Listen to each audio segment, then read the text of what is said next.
Welcome to part 2 of How to Eat. So this is our main course episode, getting into the actual act of eating and what you're actually doing when you're eating. So I'm not talking about what you've chosen to eat. That's a totally different topic. This is about all the stuff that's going to go on while you're eating that meal. So the first thing is your environment and what's going on around you. So if you are eating in a really stressful environment or feeling rushed and panicked, or if you've just had a really negative interaction and it happens to now be lunchtime, so you have to eat, those sorts of things can actually have your system in a stress response, a sympathetic nervous system response. And when we're in a stress response in our nervous system seesaw, that means that we're not actually primed for digestion.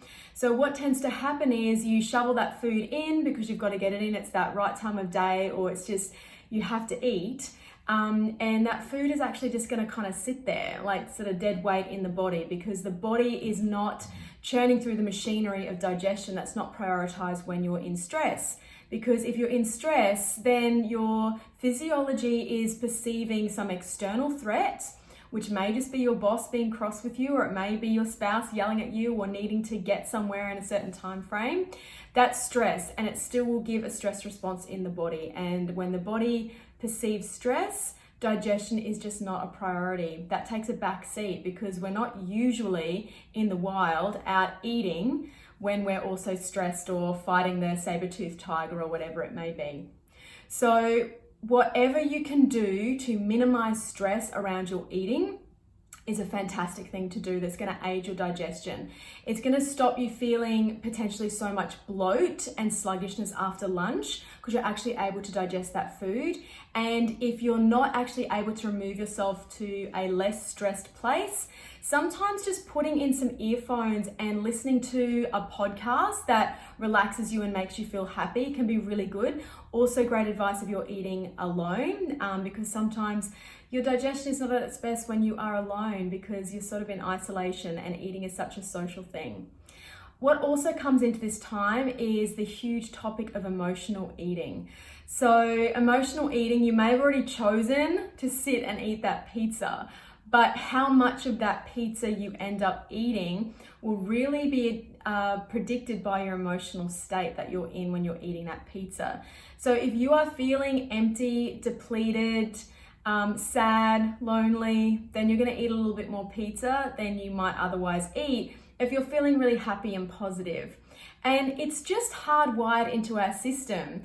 We sort of seek food for comfort, and then that can become really, really dysfunctional. And it's a very, very challenging hardwiring or belief system to actually start to undo. So be gentle with yourself. Awareness is key. So these are not things to necessarily cure overnight. It's just things to be aware of.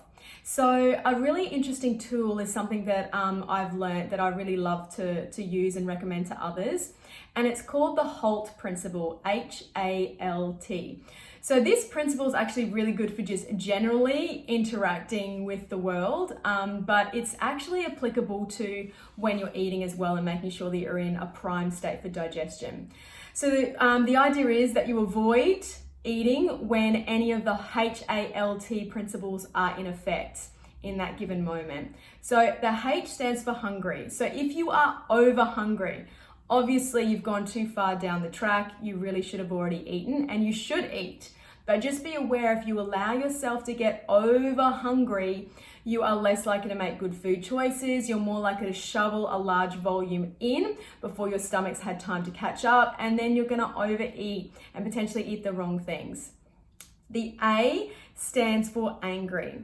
So it's an emotional state. So if you're feeling angry, then that's going to affect your digestion as well. Not so much your food choices, but anger is sort of like a stress response. So it's going to affect your digestion, as I've just mentioned in the previous point. The L stands for lonely. This is the emotional factor. So they've definitely done studies and they've found that people that eat alone but distracted in front of something like the television will eat far more than they would if they were perhaps just having a settled meal with others. but it does go the other way as well. So if you're actually out in a social setting, in a restaurant, eating with people, you will sometimes eat a lot more in that environment as well. But just keep an eye on if you are feeling sort of lonely, because it's more an emotional response, and you may choose food to sort of fill that emotional gap rather than food that might actually fill that nutritional gap, which is what you should be after. And the T is tired. Look, it's the same thing again. So if you're tired, you're more likely to grab the convenience foods, the things that are quick and easy, things like toast and cereal for dinner, which, believe me, I have done. I had my student days and they were staples because they were quick and easy, kind of satisfying in the moment, but really didn't give me the nutrition that my brain was needing when I was, studying hard and, just living life. So the HALT principle is a nice, easy one to remember, HALT. So avoid kind of eating in that state. And the last thing that I wanted to mention when you're eating is to minimize fluid intake or water intake during the meal. Because if you're consuming a large amount of fluid with your meal, it can actually dilute the digestive juices and the digestive enzymes required to assimilate that food and digest that food. It is good to have some fluid with you when you're eating, but you just don't want to have large volumes. Ideally, have a really big glass of water at least half an hour before you're going to eat.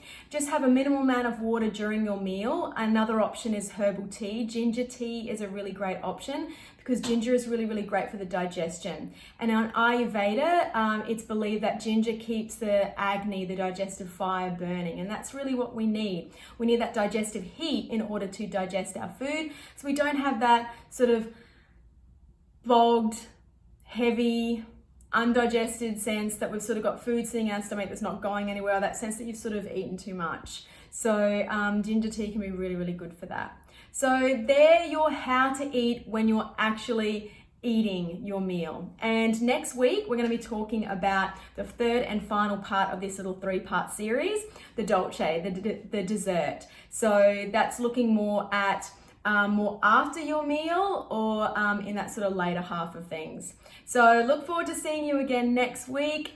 Make sure you subscribe to the channel if you haven't already, so you'll get an alert as soon as the video is uploaded, but generally new content every single week. Thanks for sticking with me. We'll see you soon.